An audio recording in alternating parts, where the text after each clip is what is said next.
Assalamualaikum warahmatullahi wabarakatuh. Saya Maulidia Arfia ingin mempresentasikan kelompok tugas presentasi kelompok korespondensi. 5. Surat pernyataan. Surat pernyataan merupakan surat yang menyatakan keadaan seseorang atau instansi yang ditulis dengan sebenarnya dan dapat dipertanggungjawabkan.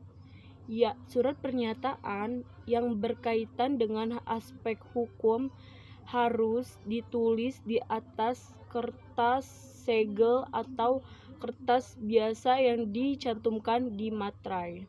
Dan ini adalah contoh surat pernyataan. 6. Memo dan nota.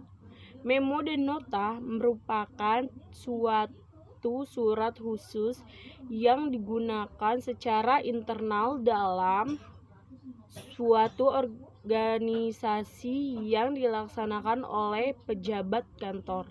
Memo dan nota merupakan singkatan dari memorandum yang berasal dari kata memori dalam bahasa Inggris yang berarti ingatan.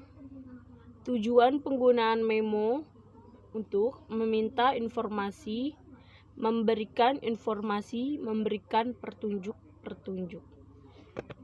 Dan ini adalah contoh memo. Halo, nama saya Indri Nur Hidayah. Saya di sini akan melanjutkan presentasi dari teman saya. Selanjutnya, 7. Surat edaran. Apa sih surat edaran itu? Surat edaran adalah surat yang dibuat untuk memberitahukan sesuatu yang ditunjukkan kepada beberapa orang. Berdasarkan tujuan sasarannya, surat edaran dibedakan menjadi 2, yaitu 1.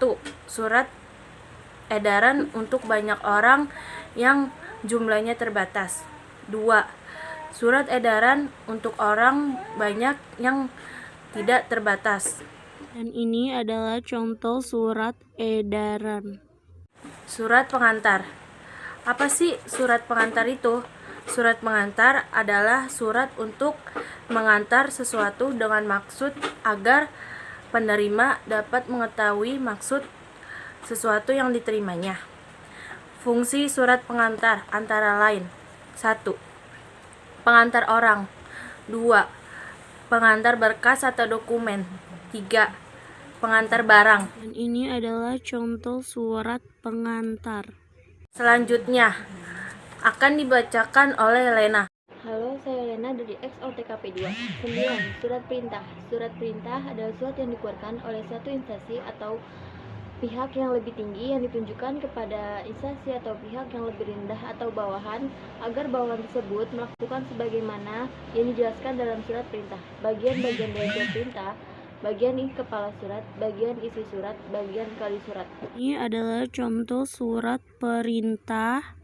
10. Surat instruksi adalah surat yang berisi perintah yang dilengkapi dengan petunjuk-petunjuk yang bersumber pada peraturan dan kebijaksanaan pemimpin. Surat instruksi biasanya di lingkungan pemerintahan dan di lingkungan swasta. Ini adalah contoh surat instruksi. 11. Surat tugas. Surat tugas adalah surat yang datang dari pihak yang lebih tinggi atau pejabat untuk menugaskan kepada bawahan agar melakukan pekerjaan tertentu. Sifat dari surat tugas singkat tapi jelas. Ini adalah contoh surat tugas. Sekian dari kelompok kami. Terima kasih.